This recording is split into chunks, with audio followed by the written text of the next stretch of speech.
Hey everybody, this is a quick video in case you have a Kenmore brand washing machine and it's giving you an F01 error and you're wondering what this error is and what you can do to fix it.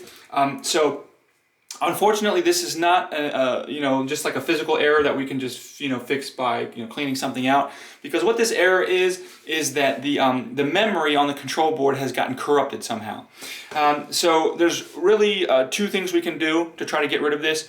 The first thing is to just do, since it's a memory on the control board issue, just doing a hard restart on the washing machine. So that's just turning it off and disconnecting it from power, either unplugging it from the wall or turning it off at the circuit, and leaving it unplugged or disconnected for a full 5 minutes, and then turning it back on, restoring power, turning it back on, and that'll clear the error out, and hopefully it doesn't come back.